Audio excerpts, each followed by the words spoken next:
El 30 de abril de 2006, la central nuclear José Cabrera, la más antigua de España, paraba su reactor para siempre. Y en 2010, esta pequeña planta de 160 megavatios era transferida a Enresa para su completo desmantelamiento, en cuyo proceso se contemplaba un segundo objetivo: la gestión de sus residuos, que pasa por separar el material contaminado del no contaminado.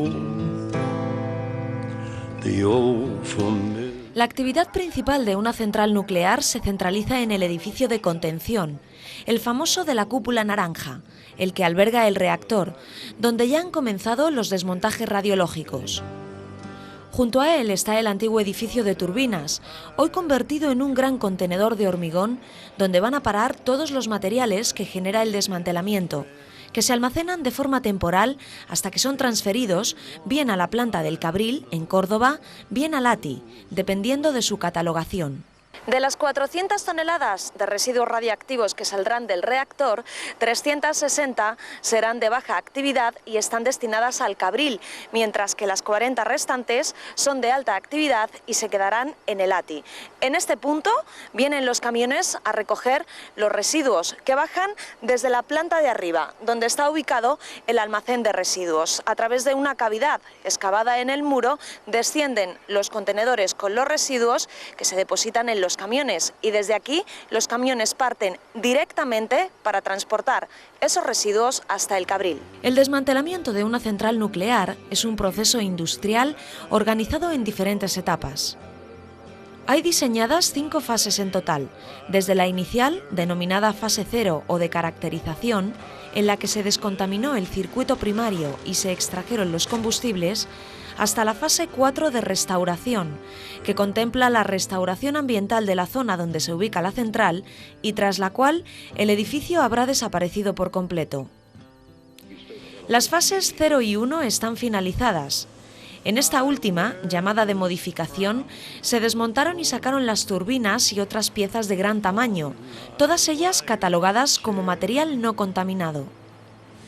El interior del edificio se reformó por completo y en el hueco que dejaron las turbinas se creó un gran almacén temporal de residuos flanqueado por muros de hormigón de 50 centímetros de espesor.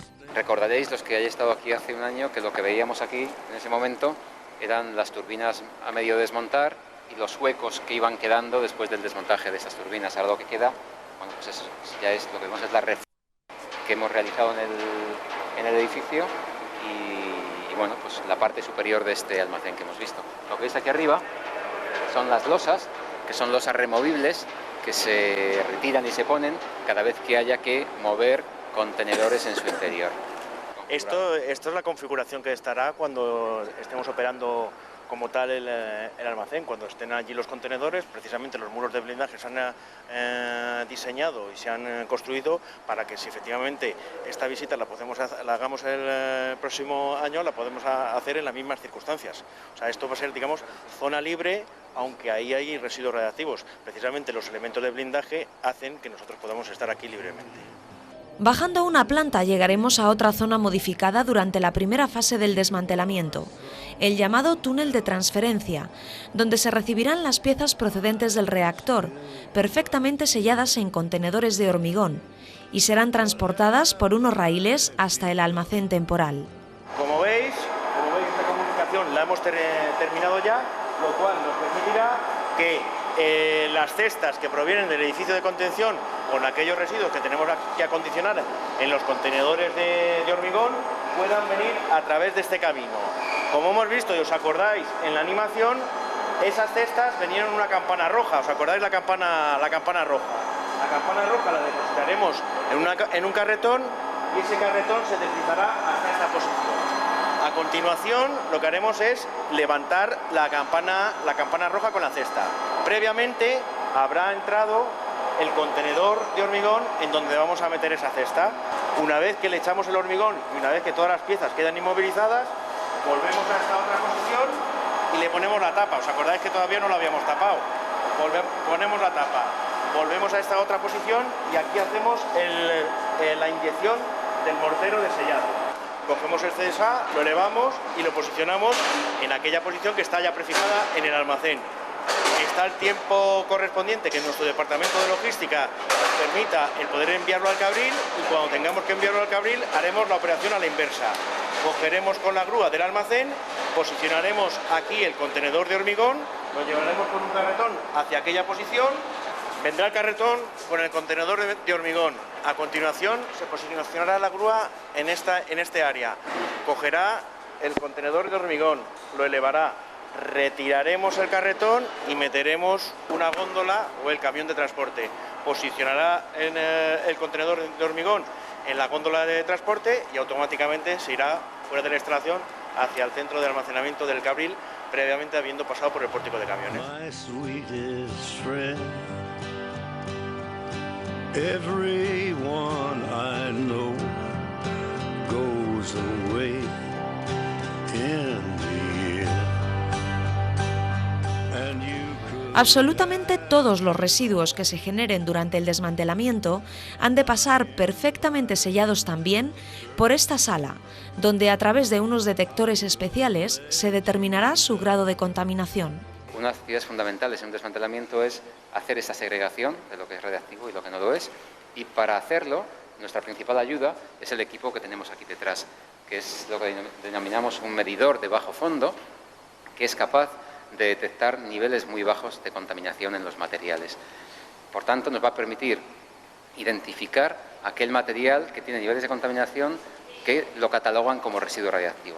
¿Qué vamos a hacer con todos los materiales que desmontemos? Los vamos a paquetizar, los vamos a meter en determinados contenedores, una geometría rectangular, que van a pasar por este equipo, y este equipo nos va a decir si se van para el lado del material radiactivo o para el lado del material convencional. Como podéis ver, el contenedor es un contorno metálico paralelepídico de alrededor de 1 metro por 1 metro por 2 de largo. El contenido máximo que puede contener alrededor es de unas 2,5 toneladas y evidentemente, como veis, va identificado. Esta identificación está dentro de lo que es un sistema que nos permite tener, digamos, toda la historia del material, cuándo ha sido desmontado, en qué fecha ha sido desmontado, cuándo se ha almacenado y cuándo se va a poder medir.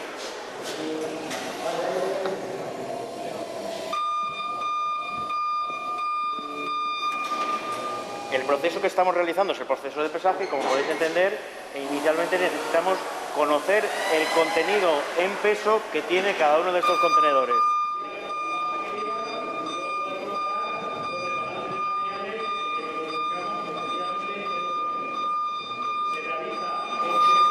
Se realiza este pesaje del material, el supervisor está apuntando en este caso lo que son los datos de la báscula de pesaje y asimismo comprueba los diferentes datos que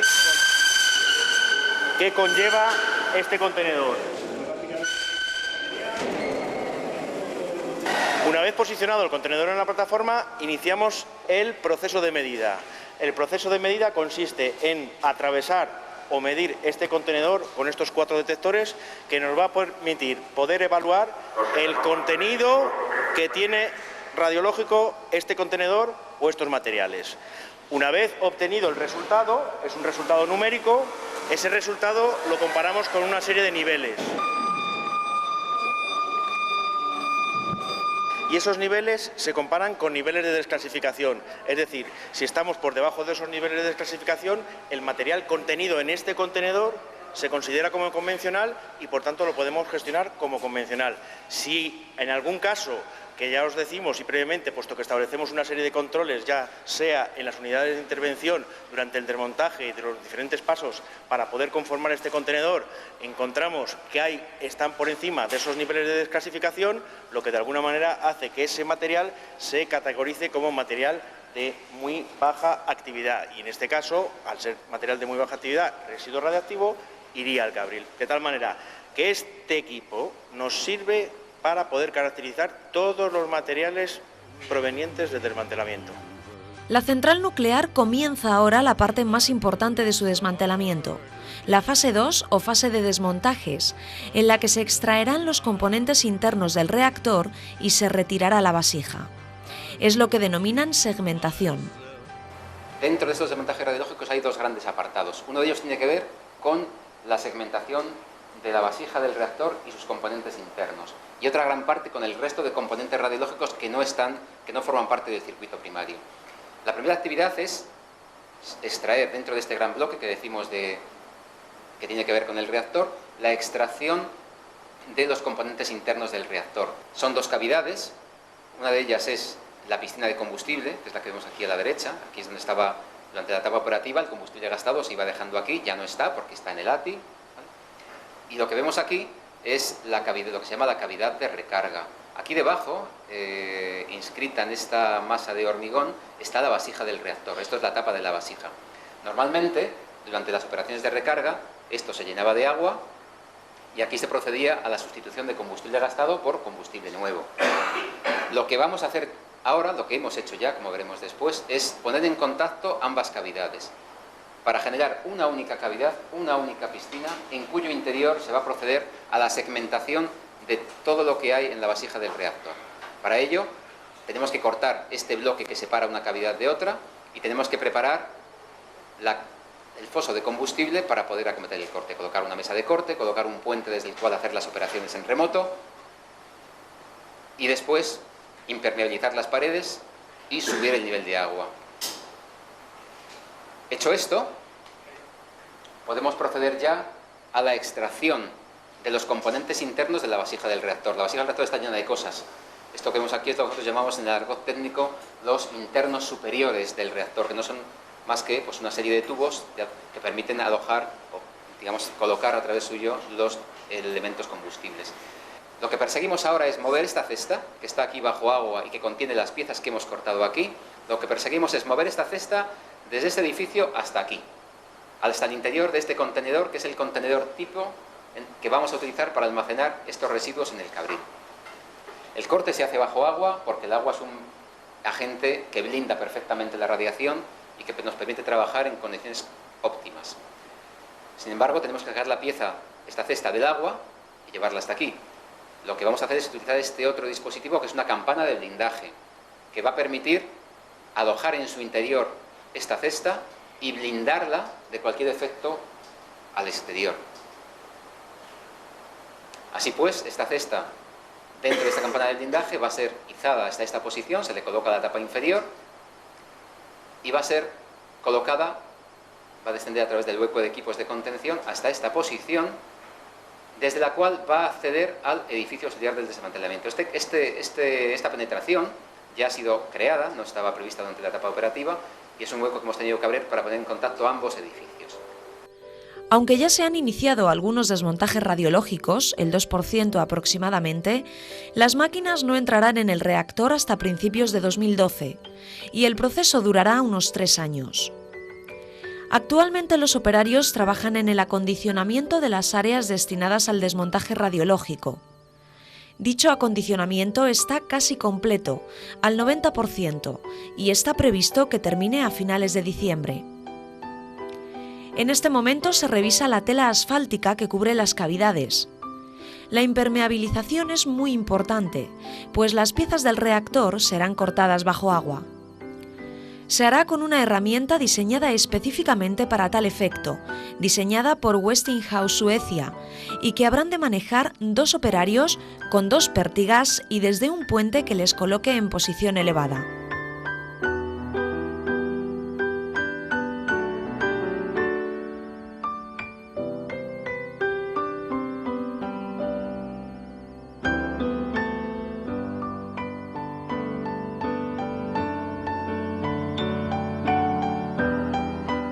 Cuando el reactor se haya vaciado por completo, comenzará la tercera fase, llamada de demoliciones, consistente primero en un exhaustivo control radiológico, segundo en la limpieza interna de la contaminación residual que pueda quedar en los edificios y finalmente en la demolición de los mismos, prevista para finales de 2014 o 2015. Cuando finalice el proceso de desmantelamiento, se habrán generado 104.000 toneladas de residuos de diferente índole, de las cuales solo el 4% será material radiactivo. Eso supone 4.000 toneladas de material contaminado. 400 de esas 4.000 procederán del reactor y serán divididas en 360 toneladas de baja actividad por un lado, que se trasladarán hasta el Cabril, y 40 toneladas de alta actividad por otro, que se quedarán almacenadas en el ATI, esperando al almacén temporal centralizado.